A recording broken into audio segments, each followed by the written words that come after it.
കള്ളപ്പണം വെളുപ്പിക്കൽ സ്റ്റാർ എന്നൊക്കെയാ. ആയിക്കോട്ടെ, ഗുണം ഉണ്ടാവുന്നുണ്ട്. ഞാനല്ലല്ലോ വെളുപ്പിക്കുന്നത്. ഞാൻ സിനിമയെ എങ്ങനെയാണ് കാണേണ്ടത്, ഞാൻ ജീവിതത്തെ എങ്ങനെയാണ് കാണേണ്ടത്, നീ എനിക്ക് പഠിപ്പിച്ചു തരണം. അൺപ്ലസന്റ് ആയിട്ടുള്ള ഒഫെൻസീവ് ആയിട്ടുള്ള ചോദ്യങ്ങൾ ചോദിക്കുന്നത് നിർത്തുക. ഇല്ല പോട്ടെ. ധ്യാൻ ചേട്ടൻ തന്നെ ധ്യാൻ ചേട്ടനെ പടക്കം സ്റ്റാർ എന്നാണ് വിശേഷിപ്പിക്കുന്നത്. ഞാൻ വിശേഷിപ്പിച്ചു അല്ല, ആ റീലിന്റെ കൺസെപ്റ്റ് അതാണ്, ഒരു പടക്കം തോളിലിട്ടുകൊണ്ട് വരുന്നത്. മനസ്സിലാകുന്നുണ്ടോ? അപ്പൊ ഒരു പടത്തിനെ ശരിക്കും ഡീമോട്ടിവേറ്റ് ചെയ്യല്ലേ ചെയ്യുന്നത്. ഞങ്ങൾ എത്ര പ്രൊമോട്ട് ചെയ്യാലോ അപ്പൊ കയറൂ. നിങ്ങളോ? ഞങ്ങള് മീഡിയ ടീം. നിങ്ങൾ കാരണം എത്ര പടം എന്റെ ഓടി. അല്ല ചേട്ടാ ചേട്ടാ ചേട്ടാ അല്ലല്ല ധ്യാൻ ചേട്ടാ ഒരു കാര്യം പറയട്ടെ. ഈ പരിപാടി കൊടുത്തത് ഞാൻ ഈ പരിപാടി കുറച്ച് നേരം ഇതുവരെ കാണുന്ന നിങ്ങൾ കാരണം എന്റെ ഓടി ഒരു പടം പറഞ്ഞുതരും. എനിക്ക് പറഞ്ഞ എന്റെ കൊള്ളാവത്ത ഒരു പടം നിങ്ങൾ കാരണം ഈ കാലം ഓടിച്ചു. നല്ലൊരു തിരക്കഥയുള്ള പടം ഓടിയിട്ടുണ്ട്. നല്ലൊരു തിരക്കഥയുള്ള പടം ഓടിയിട്ടുണ്ട്. ഏത് ചേട്ടൻ ഏത് നല്ല തിരക്കഥ എഴുതിയേക്കണെന്ന് പറ. പൊട്ടിയ പടം പറ. നീ തോറ്റുപോയി എന്റെ മുന്നിൽ. ഇല്ലില്ല, തോറ്റുപോയില്ല ചേട്ടാ. ചേട്ടാ, കപ്പൽ മുതലാളി ഇപ്പൊ 21 ഗ്രാംസ് പറഞ്ഞു. അല്ലല്ല, കപ്പൽ മുതലാളി ഞാൻ പറയട്ടെ. നിങ്ങളുടെ വിഷയത്തിൽ എന്തിനാ ഞങ്ങളെ നിങ്ങൾ തല്ലി തീർക്കത്? അല്ലല്ല, ചോദ്യം ഒന്ന് ഫിനിഷ് ചെയ്തോട്ടെ. ചോദ്യം ഫിനിഷ് ചെയ്തോട്ടെ. അതായത് കപ്പൽ മുതലാളി താരതമ്യേന നല്ല പടമാണ്. ഞാൻ കണ്ടിട്ടുള്ളതാ. നിനക്കിഷ്ടമായത് അത് നിന്റെ ഇഷ്ടം, എന്റെ ഇഷ്ടം എനിക്ക് ഇഷ്ടമില്ല പടം. അത് കുഴപ്പമില്ല. പക്ഷെ 21 ഗ്രാംസ് താരതമ്യേന നല്ല പടം. ബോക്സ് ഓഫീസ് ഹിറ്റ് ആണെന്നല്ല പറയുന്നത്. കപ്പൽ മുതലാളിയും ബോക്സ് ഓഫീസ് ഹിറ്റ് അല്ല. പക്ഷെ ഞാൻ പറഞ്ഞു വന്നത് അത് ഭയങ്കരമായിട്ട് കളിയല്ല. അപ്പൊ കാരണം അത് ഞാൻ കണ്ടിട്ടില്ല.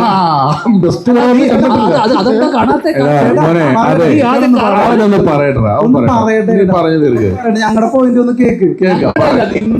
എന്റെ പോയിന്റ് കാരണം ഇപ്പൊ തന്നെ ഞാൻ പറയാം. കുറച്ചേരം എല്ലാരും ഉണ്ടായിരുന്നു. ഞാൻ പറയട്ടെ.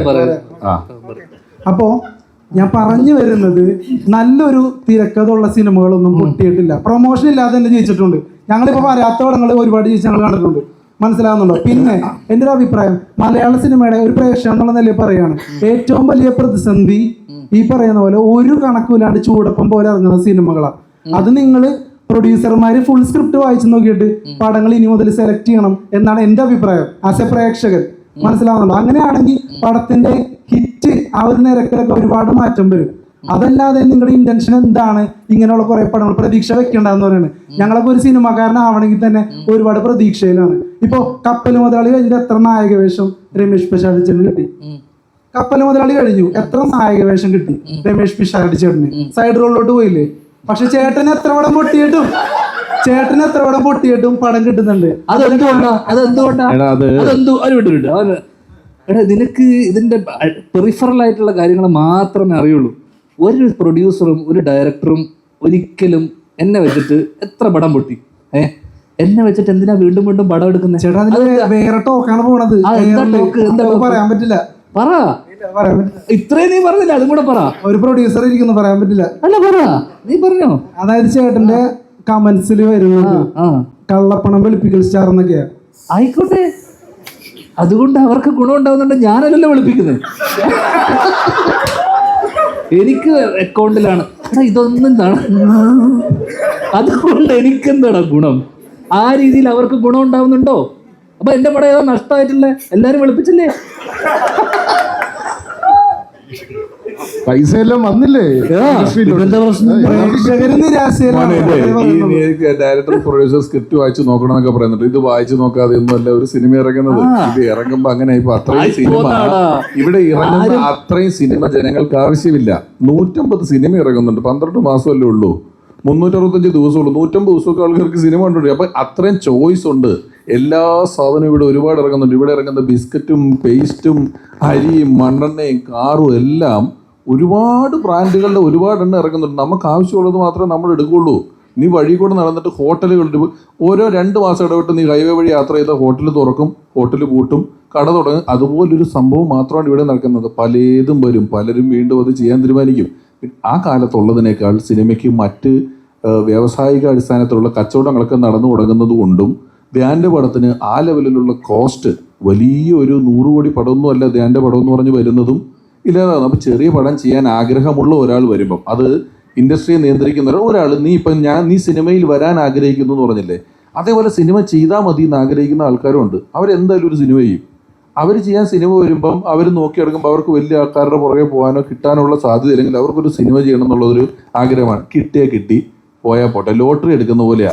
അതൊക്കെയാണ്. പക്ഷേ ആ പടത്തിന്റെ റിലീസിന് മുമ്പ് അതൊരു പടക്കമായിരിക്കും മുമ്പൊന്നും പറഞ്ഞിട്ടില്ല. ഞാനൊരു റീല് കാണിച്ചു തരാം. ശ്രീകാന്ത് വെട്ടിയാര് അപ്ലോഡ് ചെയ്തിട്ടുണ്ട്. അതിൽ പടക്കം ഇട്ടുണ്ടാണോ നാളെ എന്റെ ഒരു കുണ്ട് വരുന്നുണ്ട് എന്നുള്ള രീതിയിൽ. ഒരു മിനിറ്റ്, നിനക്ക് ഈ പ്രൊഡ്യൂസർമാർക്ക് ഇവിടെ ഇരിക്കുന്നവർക്കും ഇല്ലാത്ത വേദന എന്താണെന്ന് എനിക്ക് മനസ്സിലാവുന്നത്. നിങ്ങളെ പ്രേക്ഷകർ നീ മാനിക്കണം വെച്ചാൽ ഞാൻ എനിക്കിഷ്ടമുള്ള പോലെ ഞാൻ ജീവിക്കുക, എനിക്കിഷ്ടമുള്ള കാര്യം ഞാൻ ചെയ്തൂടെ. സാമൂഹ്യ പ്രതിബദ്ധത എന്ന് പറഞ്ഞാൽ തന്നെ മനസ്സിലായി. അല്ല, അതിനകത്ത് പൊട്ടുന്നല്ല പറയുന്നത്, പറയുന്നത് ആ റീലിനകത്ത് പറയുന്നത് എന്താ, ഈ പടക്കം പൊട്ടില്ല, അത് ഒരുപാട് പേരെ സ്വപ്നമാണ് കുറച്ചുകൂടി സീരിയസ് ആയിട്ട് കണ്ടുകൂടെ, അത്രേ ഉള്ളൂ ചോദ്യം. ഇവിടെ ഒരാളും ഒരു സിനിമ എടുത്തിട്ട് ഇത് കാണുന്ന പ്രേക്ഷകൻ പണ്ടാരം തുടങ്ങണം, അവൻ കണ്ടിട്ട് വെറുക്കണം എന്ന് പറഞ്ഞിട്ടല്ല സിനിമ എടുക്കുന്നത്. എല്ലാവർക്കും ആ സിനിമ ആരുടെയെങ്കിലും ഒക്കെ ഒരാളുടെ പേഴ്സണൽ ഫേവറേറ്റ് ആയിരിക്കും. ഈ സിനിമ കണ്ട് കുറച്ച് ആൾക്കാരിലേക്ക് എത്തണം, അപ്പം ആ പടത്തെ പറ്റി നല്ല അഭിപ്രായം പറയണം, അല്ലെങ്കിൽ അല്ലാതെ ദൈവം ഇത് കണ്ട ആൾക്കാർ എന്നെ ചീത്ത വിളിക്കണം എന്ന് പറഞ്ഞാൽ ആരും സിനിമ എടുക്കുന്നില്ലെന്നാണ് എനിക്ക് തോന്നുന്നത്. പിന്നെ ഞാൻ ഒരു മിനിറ്റ്, ഞാൻ എങ്ങനെ ജീവിതത്തിനെ കാണണം എന്ന് നീയാണോ എനിക്ക് പഠിപ്പിച്ചു തരിക? അല്ല, ഞാൻ സിനിമയെ എങ്ങനെയാണ് കാണേണ്ടത്, ഞാൻ ജീവിതത്തെ എങ്ങനെയാണ് കാണണം നീ എനിക്ക് പഠിപ്പിച്ചു തരണം.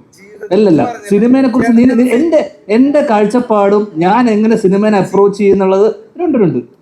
നീ എന്തിനാ എനിക്ക് പറഞ്ഞു തരുന്നത്? നീ കണ്ടൂടെ? അല്ലല്ല, അത് നിനക്ക് ഇത്രയും ആൾക്കാരിരിക്കെ പ്രസ് മീറ്റിൽ നീ ജീവിതത്തിന് വളരെ സീരിയസ് ആയിട്ട് നീ ചെയ്യുന്ന ജോലി സീരിയസ് ആയിട്ടല്ലേ കാണുന്നത്? അതേ സീരിയസ്നെസ്സോടെ ഞാൻ ജോലി ചെയ്യുന്നു. ഇവിടെ ഏറ്റവും അച്ചടക്കത്തോടുകൂടി ജോലി. നീ പറഞ്ഞപ്പോ ഞാൻ കേട്ടോ, ഇതാ നിർത്ത്, ഇപ്പൊ ഒരു സെക്കൻഡ് നിർത്ത്. നീ ഒരു വാഗ്വാദത്തിന് വന്നതല്ലോ, അല്ലല്ലോ. അപ്പൊ നീ പറഞ്ഞേക്ക്,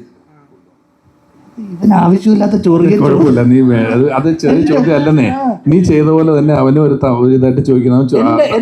ഞാൻ സീരിയസ് ആവണോ, ഞാൻ എന്താവണം എന്നുള്ളത് നീ എനിക്ക് പറഞ്ഞു തരണ്ടല്ലോ. മോനെ ഒരു സെക്കൻഡ്, അതായത് അത് സീരിയസ് ആയിട്ടൊക്കെ എടുക്കുന്നുണ്ട്, സിനിമ പൊളിയുന്നു. ഈ പൊളിഞ്ഞു എന്നുള്ള കാര്യം മനസ്സിലാക്കുന്നുണ്ട്.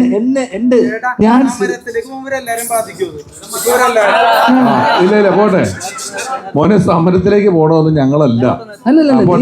നീ ഇപ്പോ അല്ലല്ല, അവനത് പറഞ്ഞിട്ട് നീ അത് പറഞ്ഞിട്ട് പോയാൽ മതി. അല്ലല്ല, ഏതാ ഇത്രയും ആൾക്കാർ നീ ഇപ്പൊ ആലോചിച്ച് നോക്ക്. ഞാൻ സീരിയസ് ആയിട്ട്, അത് വളരെ പേഴ്സണൽ ആണ് നീ ചോദിച്ച കാര്യം. ഞാൻ ചോദിച്ച അത് നിനക്ക് എൻ്റെ അടുത്ത് ഈ ഒരു പടത്തിന് ഞാൻ പ്രൊമോട്ട് ചെയ്യാൻ നിൽക്കുന്ന ഒരു സ്ഥലത്ത് ഇത്രയും ആൾക്കാർ ഇരിക്കുന്ന സ്ഥലത്ത് ഒരു മിനിറ്റ് സഹോദരൻ. അപ്പൊ ഞാൻ പറയല്ലേ, നീ അത് കേക്ക്. നീ ഒരു ചോദ്യം ചോദിച്ചില്ലേ, നിങ്ങൾക്ക് കുറച്ചുകൂടെ സീരിയസ് ആയി കണ്ടോ? അതിന് ഞാൻ മറുപടി പറഞ്ഞിട്ടെ. ഞാൻ എങ്ങനെ ജീവിതത്തിനെ കാണണം, ഞാൻ എങ്ങനെ സിനിമനെ അപ്രോച്ച് ചെയ്യണം എന്നുള്ളത് നീ എനിക്ക് ദയവ് ഇത് പറഞ്ഞു തരുത്. നിന്നെ ഒരിക്കലും നീ ഒരു മിനിറ്റ് എടാ എന്താണ് ഇല്ലേ?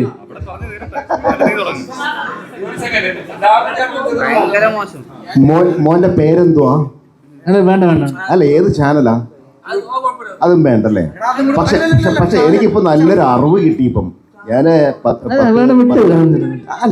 40 വർഷമായി ഈ ഓക്കെ, അത് അഡ്വർടൈസ്മെന്റ് ആയല്ലോ. ഇപ്പം ഞാൻ ചോദിക്കാൻ വന്ന ചോദ്യം, മോൻ പറഞ്ഞു കള്ളപ്പണം വെളുപ്പിക്കാനാണ് സിനിമ എടുക്കുന്നത്. അല്ല, താഴെ ഇടുന്ന കമന്റ് വായിച്ചിട്ടാണോ നീ പറയാ കള്ളപ്പണം പഠിപ്പിക്കുന്ന കാര്യം? നിനക്ക് എന്ത് അടിസ്ഥാനം ഉണ്ട് അതിന് പറയാൻ? എന്ത് പ്രൂഫ് ഉണ്ട് നീ പറയുന്നതിന്? നീ താഴെ യൂട്യൂബിൽ കമന്റ് ഇടുന്ന ആൾക്കാർ കാണാൻ പറഞ്ഞിട്ടല്ലേ? നിനക്ക് എന്താണെന്ന് അറിയാമോ ഇതിനെ കുറിച്ച്, സിനിമയെ കുറിച്ച്? അപ്പൊ മിണ്ടരുത്. ആവശ്യമില്ല. നമ്മളൊരു സ്ഥലത്ത് വരുമ്പോൾ ഞാൻ ഇവരെയൊക്കെ എത്ര കാലമായി കാണുന്നതെന്ന് അറിയാമോ? അൺപ്ലസന്റ് ആയിട്ടുള്ള, ഒഫെൻസീവ് ആയിട്ടുള്ള ചോദ്യങ്ങൾ ചോദിക്കുന്നത് നിർത്തുക.